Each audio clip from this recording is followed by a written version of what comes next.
Bomb blast ಈಗಾಗಲೇ ನಾವು ಕೇಳಿದ್ದೇವೆ.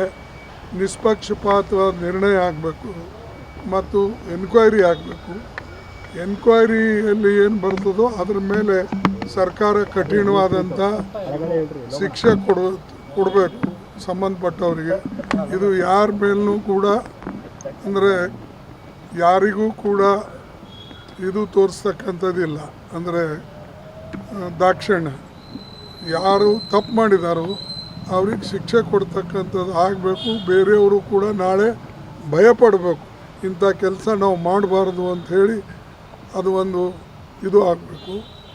ಅವರಿಗೆ ಹೆದರಿಕೆ ಬರಬೇಕು. ಮತ್ತು ಸರ್ಕಾರ ಇಂಥ ಘಟನೆಗಳ ನ್ಯಾಷನಲ್ ಕ್ಯಾಪಿಟಲ್ದಲ್ಲಿ ಆಗ್ತಾವಂದರೆ ಇದು ದುರ್ದೈವ ಸಂಗತಿ. ಯಾಕಂದರೆ ನ್ಯಾಷನಲ್ ಕ್ಯಾಪಿಟಲ್ನಲ್ಲಿ ನಿಮ್ಮ ಹತ್ರ ಇಂಟೆಲಿಜೆನ್ಸ್ ಇರ್ತದೆ, ನಿಮ್ಮ ಹತ್ರ IB ಇರ್ತದೆ, ನಿಮ್ಮಲ್ಲಿ CBI ಇರ್ತದೆ, ನಿಮ್ಮಲ್ಲಿ ಬೇರೆ ಬೇರೆ ಏಜೆನ್ಸಿಗಳಿರ್ತವೆ. ಅದಕ್ಕಾಗಿ ಬೇರೆ ಏಜೆನ್ಸಿಗಳು ಅಲ್ಲಿದ್ದರೂ ಕೂಡ ಸರ್ಕಾರ ಅದು ವಿಫಲವಾಗಿದೆ ಇದರಲ್ಲಿ. ಆದರೂ ನಾವು ಸಂಪೂರ್ಣವಾಗಿ ಅದರ ಮಾಹಿತಿ ಬಂದ ಮೇಲೆ ಈಗಂತೂ ನ್ಯಾಷನಲ್ ಸೆಕ್ಯೂರಿಟಿ ಏಜೆನ್ಸಿಗೆ ಒಪ್ಪಿಸಿದ್ದಾರೆ. ನೋಡೋಣ ಅದು ಏನು ಬರ್ತದೋ.